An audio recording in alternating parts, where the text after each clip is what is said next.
On the flu vaccines in Massachusetts, they're mandating that children get flu vaccines in order to go back to school. There's a controversy about that. A lot of parents are like, whoa, we don't want our kids to get the flu vaccines. Are you worried that on the push for vaccines, these fast vaccines for COVID, you might be splitting a coalition of Americans, frankly, in both parties, who aren't comfortable well, with once these you vaccines? get to a certain number, we use the word herd, right? Once you get to a certain number, it's going to go away. So, it doesn't have to be. But, yeah, I mean, a lot of people are not going to want to do it. A lot of people don't want to do the flu. Should it be mandatory? I never had the flu, but I never had a shot. I never had the vaccine. I come here, the first day, sir, you have to have a flu shot. I said, why? Because you have to have it. I said, what's the percentage? And I wasn't thrilled with the percentage. It's like 50%, 55%. But Dr. Fauci said it might not give, quote, great protection because it's a coronavirus. Well, I said, look, if I've never had it, wouldn't it be good? And then I thought I should have it because I'll set an example. So I had it. So I've had it now 3 times. And I still haven't had the flu.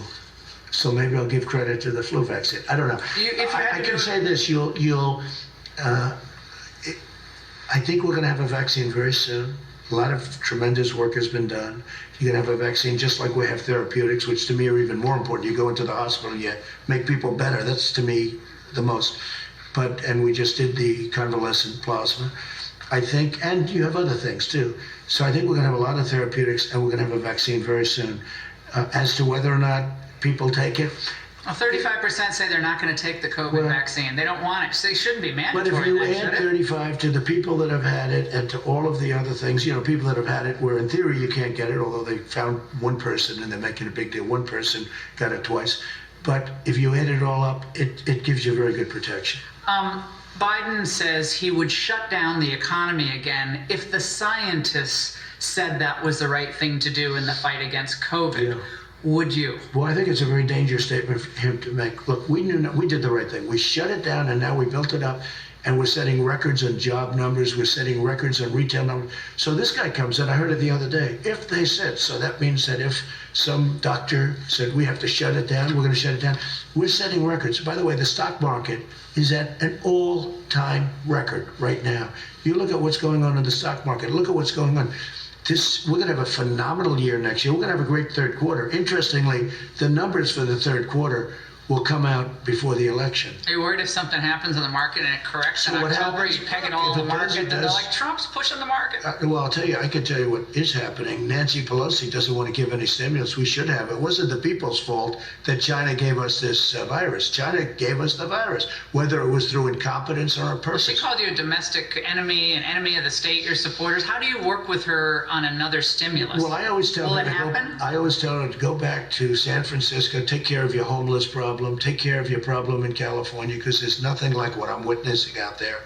Right outside, right where she lives, right in her district, is so bad. Needles all over the place. Will you get a stimulus or not? Well, we should have. We'd like to get it for the people because it wasn't their fault, but she doesn't want to give it because that will make the economy a little bit better, and that would be a terrible thing. If you had to do it all again, I know that's kind of a hard question, but do it all again, would you put Fauci front and center every day in charge of the coronavirus task force? I get along with him very well. I disagree with a lot of what he said. He said keep it open for China. That was a big mistake, and he admits it.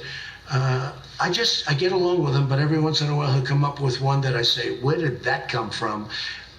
I inherited him. He was here. He was a part of this huge piece of machinery. I didn't put anybody in charge. He was here. He's been here for 40 years. 1984. Okay, he's been here for many, many years. You inherit a lot of people. It's part of the machinery. And you have some you love, some you don't. I like them. I don't agree with them that often, but I like them. And when you look back on the last 4 years, and the first 3 were impeachment, Mueller, pandemic, investigations. Yeah. What do you say to the American people about what they don't see when they're doing interviews like this? How you cope with this constant barrage from the Hill? There's always back and forth, that's fine. But it's been different for you.